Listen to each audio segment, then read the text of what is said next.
राम का सीधा मतलब यह है, कई लोग मुझे बोल रहे हैं भगवान श्री राम बोलिए, राम क्यों बोल रहे हैं? मन से बोलेंगे तो राम भी काम करेगा, और ऊपर से सिर्फ दिखाने के लिए चिल्लाएंगे तो जय श्री राम भी काम नहीं करेगा। और यहाँ इस धरती पर तीन लोग, यानी कि जन, सामान्य इंसान, जानवर और जगदीश। और मंथरा का कैरेक्टर इस बात को रिप्रेजेंट करता है कि आपकी संगत आपको सबसे बड़ा विलेन बना सकती है, क्योंकि चमक रगड़ से भी आती है और पॉलिश और क्रीम से भी आती है। रगड़ से हासिल की हुई चमक जिंदगी भर टिकती है। उनके त्याग की ताकत है, उनके बलिदान की ताकत है, उनके संन्यास की ताकत है, उनके समर्पण शिद्दत की ताकत। भगवान श्री राम बन जाते हैं तपस्या से, समर्पण से, त्याग से, बलिदान।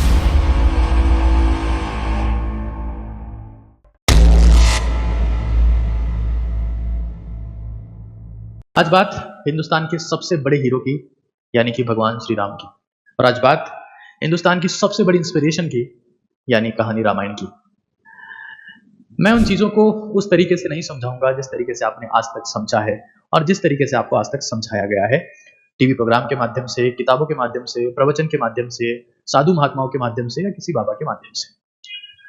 मैं कुछ अपने हिसाब से चीजों को समझता हूं, और जो मैं समझता हूं वही आपको समझाने की कोशिश करता हूं। क्या क्या मुद्दे आज हम लोग डिस्कस करेंगे? राम का मतलब क्या है? राम बनने की शर्त क्या है? सोने के हिरण की सच्चाई क्या है? भगवान का अवतार होता है या इंसान ही बनता है? भाई को विभीषण होना चाहिए या लक्ष्मण होना चाहिए? विभीषण का मतलब क्या है? क्या हर किसी की जिंदगी में मंत्रा है कि कहीं नहीं होती तो राम भी नहीं होते क्या? और प्रतियोगी परीक्षा में संन्यास और रामायण का महत्व, ये हमारे कुछ मुद्दे रहेंगे, और मैं कोशिश करूंगा कि सेशन को थोड़ा जल्दी खत्म कर दूं। तो मैंने कुछ कैरेक्टर्स चूज किए हैं। आज का हमारा मुद्दा है रामायण, यानी कि रामायण, यानी कि राम का चरित्र, जो सबसे बड़े हीरो हैं इस गाथा के। समझिएगा, नोट डाउन करिएगा, और शायद ये चीजें आपकी जिंदगी को हमेशा के लिए बदल देगी। आज की इस सेशन में हम लोग राम के बारे में डिस्कस करेंगे। उसके बाद हमारा थोड़ा डिस्कशन मंथरा पर होगा, मंथरा। उसके बाद में थोड़ा सा डिस्कशन हम लोग सोने के हिरण की बात करेंगे। इसमें सोने का हिरण, रामायण में भाइयों ने बहुत स्ट्रांग रोल प्ले किया है, चाहे वो कुंभकर्ण हो, चाहे वो विभीषण हो, चाहे वो लक्ष्मण हो। तो हम कुछ मुद्दा भाई के बारे में चर्चा करेंगे, और फाइनल एक कंक्लूजन पर आने की कोशिश करेंगे कि हम यहां से क्या सीख रहे हैं। सबसे पहले बात राम की। देखिए, राम शब्द का सीधा मतलब है रा प्लस मां। रा प्लस मां। रा मतलब होता है लाइट,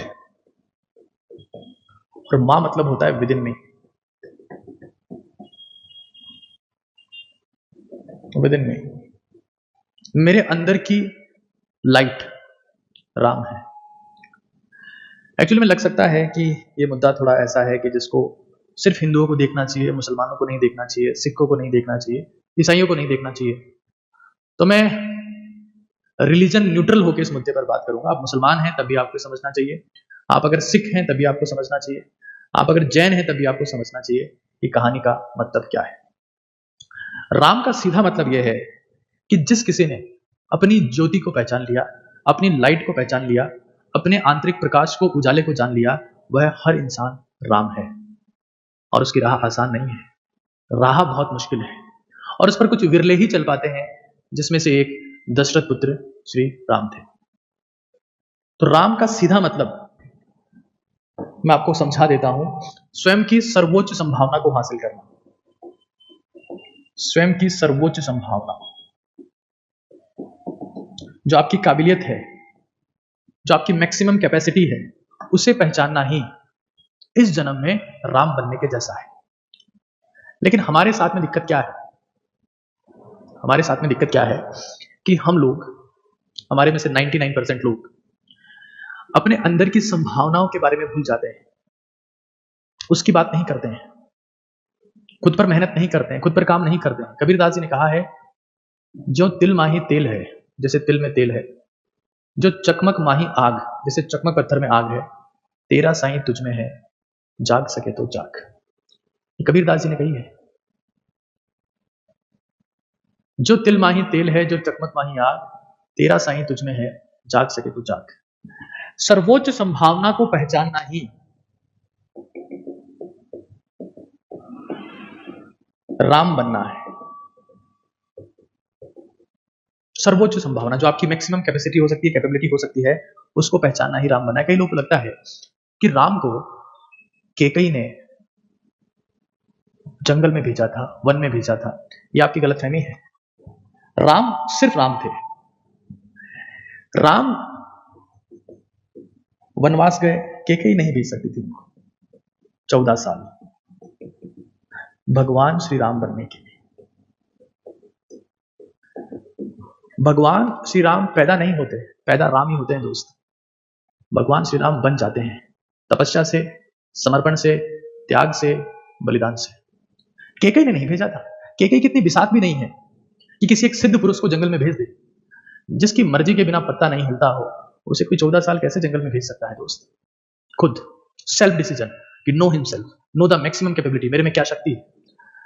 राम को भेजा नहीं गया था, वो खुद गए थे अपने भगवान श्री राम को पहचानने के लिए। और मैं आपको यही सिखाना चाह रहा हूं। हम क्या करते हैं, जब हम लोग चिल्लाकर ये बोलते हैं, जोर से बोलते हैं कि जय श्री राम, जय श्री राम की ताकत नहीं है, वो राम के बलिदान की ताकत है, तो जय श्री राम को ताकत देती है। और भगवान श्री राम आपको सिर्फ यही सिखाना चाहते हैं कि इस दुनिया में हर इंसान सिर्फ नाम के साथ पैदा होता है। ये जो प्रीफिक्स लगा है ना इतना बड़ा आगे, ये सिर्फ और सिर्फ इसका कमाल है, त्याग का कमाल है, सेक्रीफाइस का कमाल है, खुद पर किए गए काम का कमाल है, नाम का कमाल नहीं है। हमें ये समझ लेना है। कई लोग मुझे बोल रहे हैं भगवान श्री राम बोलिए, राम क्यों बोल रहे हैं? मन से बोलेंगे तो राम भी काम करेगा, और ऊपर से सिर्फ दिखाने के लिए चिल्लाएंगे तो जय श्री राम भी काम नहीं करेगा। खैर, मुद्दे पर आते हैं। नोइंग योरसेल्फ, अपनी सर्वोच्च संभावना को पहचानना कि आप क्या बन सकते हैं। आज हम किस ट्रेंड पर हैं वो मैं आपको बता देता हूं। आज मैं कई ऐसे लोगों को देखता हूं जिनको लगता है कि हम अगरबत्ती जलाकर, पूजा करके, 10 मिनट जाकर हाथ जोड़ के प्रसाद चढ़ा के ईश्वर को मना लेंगे। तो ये आपकी बहुत बड़ी गलतफहमी है दोस्त। ईश्वर को मनाने मंदिर में कई लोग जाते हैं, और मनाने नहीं जाते, भीख मांगने जाते हैं कि मुझे दे दे, मुझे संतान नहीं हो रही है, संतान दे, ऊपर वाले मेरा सुनता नहीं है। अच्छा, अगर ख्वाहिश पूरी ना हो तो भगवान बदल लेते हैं। पहले मैं सोमवार का व्रत करता था, अब मैं मंगलवार का करता हूं। पहले मंगलवार का करता था, बुधवार का करता हूं। दोनों से पार नहीं पड़ी, अब शनिवार का करता हूं। भीख मांगने जाते हैं। और जो बाहर बैठे हैं वो बेचारे साफ कहते हैं कि हम भिखारी हैं, हमको दे दो। अंदर वाले कहते नहीं है, वो मन में रखते हैं क्योंकि उनको बड़ी भीख मांगनी है। ईश्वर कभी भी रट लेना इस चीज को। वो एग्जाम्पल सेट करके गए हैं कि भगवान बनने का रास्ता एक ही है, highest level of sacrifice. Ram के तो और भाई भी थे, उनके नाम के आगे भगवान नहीं लग पाया दोस्त। लग तो सकता था, लग नहीं पाया क्योंकि सेक्रीफाइस करने की औकात नहीं थी ना उनमें, तो नहीं लग पाया। इस चीज को अपनी जिंदगी में आज सेट कर लो कि ईश्वर तभी खुश होता है जब तुम अपनी सर्वोच्च संभावना को हासिल कर लो। और सर्वोच्च संभावना को हासिल करना ही कहीं ना कहीं भगवान बनना है। अगर आप राम के कैरेक्टर को प्रॉपरली देखते हैं तो आप ये देखेंगे कि उन्होंने अपनी पूरी जिंदगी में पहले कैकेयी माता जी की बात मान के चले गए क्योंकि दशरथ जी का वचन दिया हुआ था, और फिर सीता को ढूंढने के लिए उन्होंने पूरा युद्ध लड़ा। इंसान ने काम सिर्फ परिवार को समर्पित होकर किया, लेकिन शिद्दत, समर्पण और पूरे त्याग और बलिदान के साथ में किया, जिसमें अपनी वैल्यूज को कॉम्प्रोमाइज नहीं होने दिया।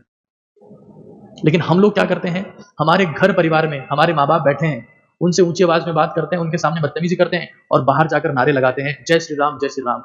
राम खुश नहीं होंगे इससे दोस्त। मैं लिख के दे सकता हूं आज, और तुम्हें जिसको ये बात बोलनी है जाके बोल दो। मैं स्टाम्प पेपर पे लिख के दे सकता हूं कि जो घर में तुम्हारे श्री राम और सीता माता बैठे, उनका तुम दिल दुखाते हो, और बाहर जाकर किसी के कहने पर चिल्लाते हो कि जय श्री राम। राम खुश नहीं होंगे, वो सिर्फ बलिदान से खुश होते हैं, सेक्रीफाइस से खुश होते हैं, भीख मांगने से खुश नहीं होते। भीख से कोई ईश्वर खुश नहीं हो सकता। मैं अक्सर देखता हूं आजकल कई बाबा लोग ऐसे हैं जो अपना भंडारा लगाते हैं, और वहां पर कई लोग समस्या लेके आते हैं कि मेरा प्रेम विवाह नहीं हो रहा है। तुम जाते सिर्फ भीख मांगने हो, सिर्फ भीख मांगने। कैसे पहले कंफर्मेशन लिया है कि तुमसे पहले जो भीख मांग के मर गए हैं, भीख मांगते मांगते उनको मिली थी क्या?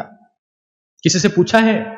कभी अपना दिमाग लगाया है या ब्रेन वॉश हो रखा है? ईश्वर सिर्फ एक चीज चाहता है कि आप अपनी सर्वोच्च संभावना की तरफ चले जाएं, क्योंकि सर्वोच्च संभावना ही भगवान है दोस्त। यही भगवान है।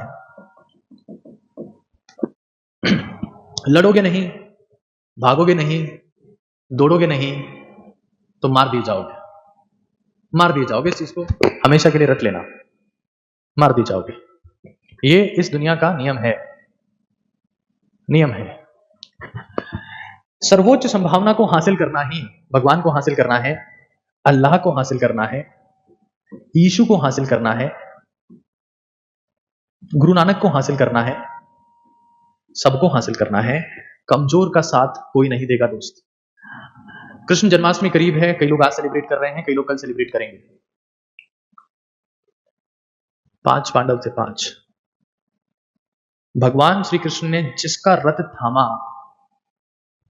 वो अर्जुन थे, क्योंकि अर्जुन शक्तिशाली थे।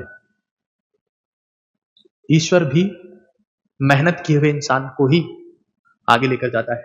अगर तुम्हें लगता है, तुम ये सवाल पूछ सकते थे अपने साथियों से, अपने घर वालों से, जहां से आपने चीजें पढ़ी, सीखी, समझी, कि भगवान श्री कृष्ण ने अर्जुन का साथी क्यों दिया, भीम का, नकुल का, सहदेव का, युधिष्ठिर का? क्योंकि उनको पता है अर्जुन में कमिटमेंट है, कंसंट्रेशन है, एकाग्रता है।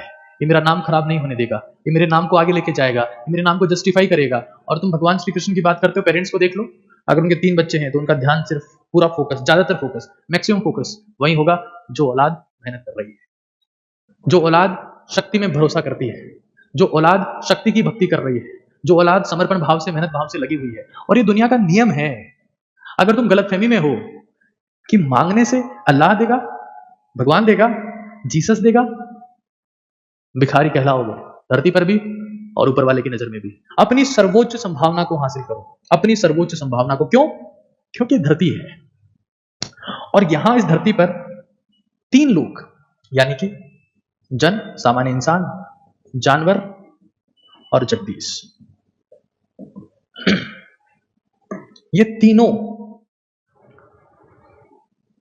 तीनों ही जन्म लेते हैं। एक बहुत फेमस कहावत है कि जब जंगल में सुबह हिरन उड़ता है, तो हिरन को भागना पड़ता है। जब शेर उड़ता है तो शेर को भी भागना पड़ता है। शेर जंगल का राजा है, भागना उसे भी पड़ता है, घाव उसके भी लगते हैं, चोट उसको भी आती है, हर बार शिकार नहीं कर पाता।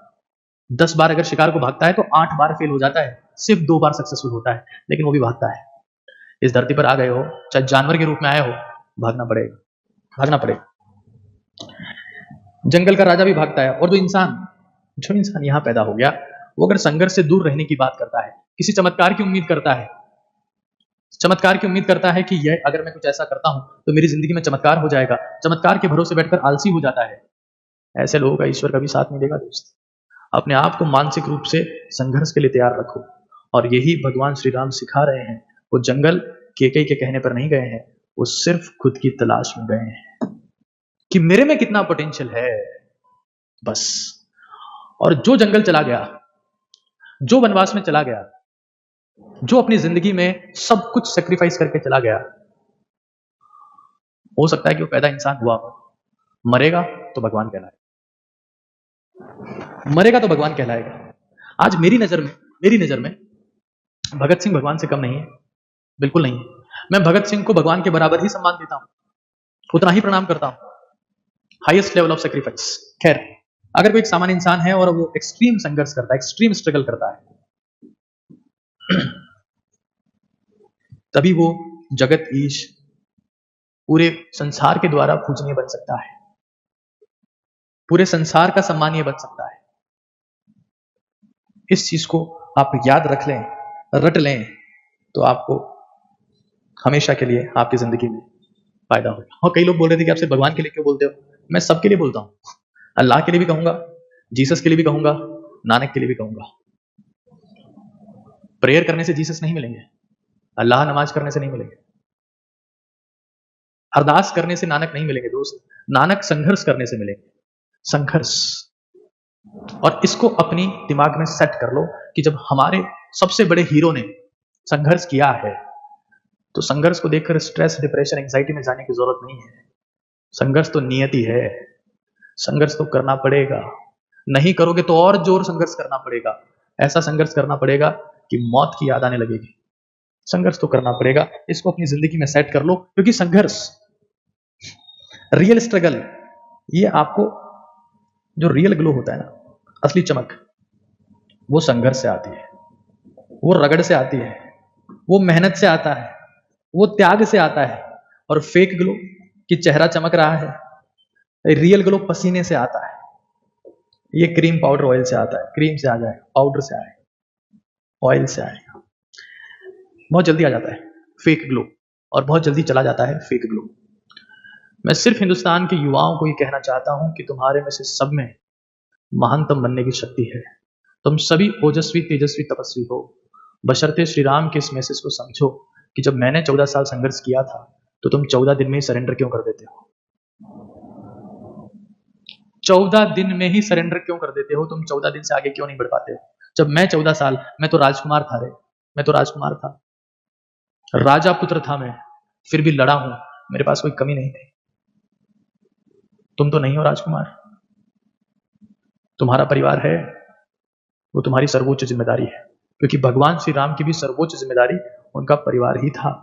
अगर आप रामायण को समझेंगे तो आपको समझ में आ जाएगा। 14 दिन में सरेंडर नहीं करना है, 14 महीने में नहीं करना है, और 14 साल में भी नहीं करना है। यही राम बनना है। वरना जिंदगी में ये पूछते रहोगे कि हम 10 साल, 20 साल, 15 साल, 40 साल भक्ति कर लिए, हमें राम क्यों नहीं मिला? राम मिलता नहीं है, समझ में आता है संघर्ष करने के बाद। और राम पैदा होता है, भगवान श्री राम बनने का एक ही रास्ता है दोस्त, ये वनवास 14 साल का। जो तुम जय श्री राम की ताकत महसूस करते हो ना, उनके त्याग की ताकत है, उनके बलिदान की ताकत है, उनके संन्यास की ताकत है, उनके समर्पण शिद्दत की ताकत है। वो ताकत असीम है। और कबीर दास जी ने भी उसको समझाया है कि जो तिल माही तेल है, जो चकमक माही आग, तेरा साईं तुझ में है, जाग सके तो जाग। ये नाम कह रहा है, ये नाम कह रहा है, लाइट विद इन मी, मेरे अंदर की ज्योति, मेरे अंदर का प्रकाश, मेरे अंदर का उजाला, वो राम है। और राम का नाम ही सत्य है। इसका सीधा मतलब यह है कि तुम जिस दिन ये मान लोगे कि हम इस धरती पर किसी से मांगने नहीं आए हैं, सिर्फ देने आए हैं, पहले संघर्ष करके हासिल करो और फिर देने की बात करो, तब तुम ताकतवर हो, तब तुम शक्तिशाली हो, तब तुम राम के असली वंशज कहलाने लायक हो। वरना मेरी नजर में सिर्फ भिखारी कहलाओगे। अगर तुम राम की सीख नहीं मान सकते तो मेरी नजर में तुम राम के वंशज नहीं हो। और राम की सीख एक ही है कि भगवान श्री राम बनने का एक ही रास्ता है दोस्त, सिर्फ संघर्ष, सिर्फ त्याग, अपनी सर्वोच्च संभावना को हासिल करो, अपनी सर्वोच्च संभावना को हासिल करो। ये हमें जय श्री राम सिखाते हैं, भगवान श्री राम सिखाते हैं। आगे इस मुद्दे पर फिर से आएंगे, लेकिन फिलहाल बात मंथरा की। मंथरा, अगर सबसे प्रसिद्ध रामायण देखी जाए तो उसमें एक्ट्रेस थी ललिता पंवार, और ललिता पंवार ने मंथरा का रोल किया था। इनको पैरालिसिस हो रखा था पहले ही, और मैंने इनके बारे में काफी पढ़ा। मंथरा ये बेसिकली संगत को रिप्रेजेंट करती है, संगत, और शायद बुरी संगत। एक बहुत इंटरेस्टिंग सवाल पूछता हूं आप सभी से, जो आप लोग की जिंदगी में कहीं ना कहीं काम आएगा। किसी भी आम में कितनी गुठली होती है? किसी भी आम में कितनी गुठली होती है? तो आप में से हर इंसान ही कह सकता है कि सर हर एक आम में एक गुठली होती है। लेकिन मैं आपसे कहना चाहता हूं कि हर एक आम में एक गुठली होती है, लेकिन उस गुठली के कितने आम होंगे ये उस गुठली की संगत पर निर्भर है। ये उसकी संगत पर निर्भर है। एक हमारे पास में आम है और सिर्फ एक गुठली है, लेकिन उस गुठली के आम ये कितने होने वाले हैं, ये सारा खेल संगत का है। और संगत का मतलब कि वो गुठली किस टाइप की मिट्टी के कांटेक्ट में है, सॉइल कैसी है, खाद कैसी है, पानी कैसा है, इन सारे हालातों पर डिपेंड करती है। अगर वहां की मिट्टी, वहां की खाद अगर उस गुठली को सपोर्ट नहीं कर रही है तो गुठली गल जाएगी और वो गुठली भी खाद बन जाएगी। वो गुठली भी खाद बन जाएगी, और वो जब खाद बन जाएगी तो वो बाकी गुठलियों के द्वारा इस्तेमाल कर ली जाएगी। ये इस संसार का नियम है। अगर तुम्हारी संगत, तुम्हें पता है ना कि केकई को भड़काने वाली मंथरा थी, और उसने केकई को कहा कि इसको तो वनवास भेज दो। लेकिन राम की एक बहुत जबरदस्त खासियत है जो उनको भगवान श्री राम बना देती है कि जब केकई उनको ये कहती है कि तुम्हें वनवास जाना है, और राम जब आते हैं तो राम ये साफ साफ कहते हैं कि मेरी जिंदगी में माताएं दो हैं, एक गुरु माता और एक जन्मदाता। जो जन्मदाता है वो कौशल्या है, और जो गुरु माता है वो केकई है। और यही चीज राम को भगवान श्री राम बनाती है। वो परेशान नहीं होते हैं, वो परेशान नहीं होते कि मुझे वनवास भेज दिया। वो आकर सबसे पहले केकई को प्रणाम करते हैं कि माते अगर आप नहीं होते, वनवास से लौट कर आते केकई को प्रणाम करते हैं कि अगर आप नहीं होते तो हमारी जिंदगी में खुद को नहीं जान पाते हम। ये कैरेक्टर होना चाहिए, ये हमारे राम ने सिखाया, और यही राम को महान बनाता है कि जिंदगी में अगर कोई आपके साथ बुरा भी करे तब भी आप उसके साथ भी मर्यादित बने रहें, मर्यादा पुरुषोत्तम बने रहें, ताकि आपके जाने के बाद लोग आपके व्यक्तित्व से प्रेरणा लेते रहें हमेशा हमेशा, हर वक्त हर वक्त। मंत्रा, बुरी संगत। एक चीज आपको दिमाग में हमेशा के लिए सेट होनी चाहिए कि हर इंसान के दो चेहरे होते हैं, दो चेहरे होते हैं। एक वो जो उसका खुद का होता है, दूसरा वो उसकी संगत का होता है।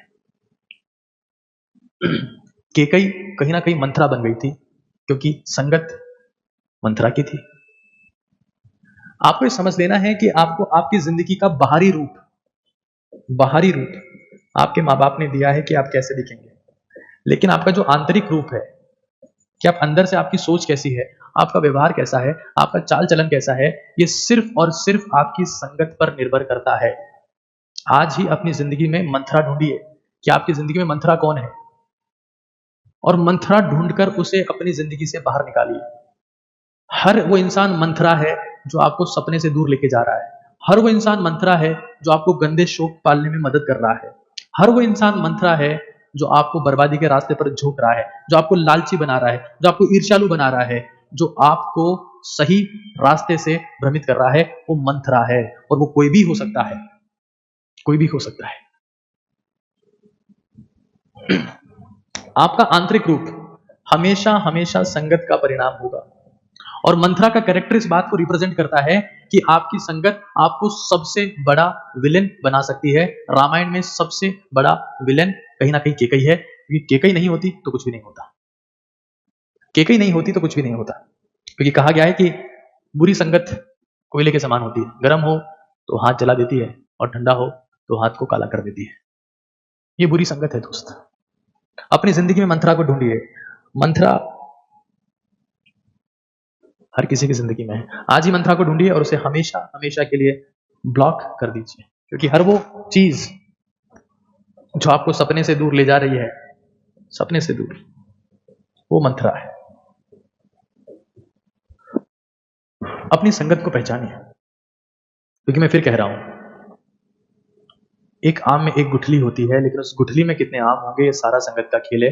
वो गुठली गल के खाद भी बन सकती है, और वो गुठली आम का इतना बड़ा पेड़ बन सकती है जिस पर हजारों लाखों आम लग सकते हैं, हजारों लाखों आम लग सकते हैं। आप अपनी कंपनी के प्रोडक्ट हैं, यहां लिख दे रहा हूं ताकि आप इसे नोट कर लें, that you are the product of your company.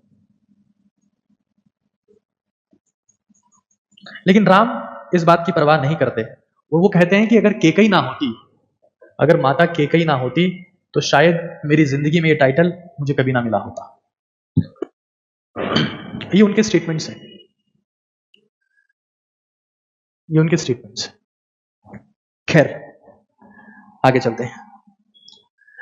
भगवान राम ने आपको कहा कि अपनी सर्वोच्च संभावना की तलाश करो। देखो, जिंदगी में अगर दो ऑप्शन हो कि मुझे खुद को हासिल करना है कि खुदा को हासिल करना है, तो मैं हमेशा हमेशा ये कहूंगा कि सिर्फ खुद को हासिल करने पर ध्यान दो। जितने भी महान लोगों को आप देखते हैं, चाहे वो भगवान ही क्यों ना हो, भगवान बुद्ध, राजकुमार सिद्धार्थ इंसान के तौर पर पैदा हुए थे, मरे तब भगवान कहलाए। वो खुद को पाने में व्यस्त थे पूरी जिंदगी। हम भगवान नहीं बन सकते, लेकिन हम सर्वोच्च संभावना को अगर हासिल कर सकते हैं तो हम भगवान बनने के काफी करीब जा सकते हैं। और मेरी भगवान की डेफिनेशन है, कई लोग मुझे बोलते हैं, कई लोग कमेंट करते हैं, मुझे समझाने लगते हैं कि देखो साहब ऐसा है, भगवान तो हम नहीं बन सकते। मैं उनकी बात को एग्री कर जाता हूं कि ठीक है, अच्छी बात है, आप कह रहे हैं तो बहुत ही अच्छी बात है। लेकिन मेरा भगवान का एक डेफिनेशन है कि कोई इंसान इस धरती पर जो जो चीजें संभव है वो सब कर सकता है, वो भगवान है मेरी नजर में। क्योंकि जो जो चीजें संभव है, अगर वो सारी चीजें कर सकता है, तो एक दिन इस धरती पर असंभव चीजें भी कर देगा और उसकी गिनती भगवान की कैटेगरी में होने लगेगी। लेकिन उसकी शर्त है, वो शर्त है कि उसे असली रियल ग्लो हासिल करना पड़ेगा, जो संघर्ष से, रगड़ से हासिल होगा। क्योंकि चमक रगड़ से भी आती है और पॉलिश ऑफ क्रीम से भी आती है। रगड़ से हासिल की हुई चमक जिंदगी भर टिकती है, जिंदगी भर।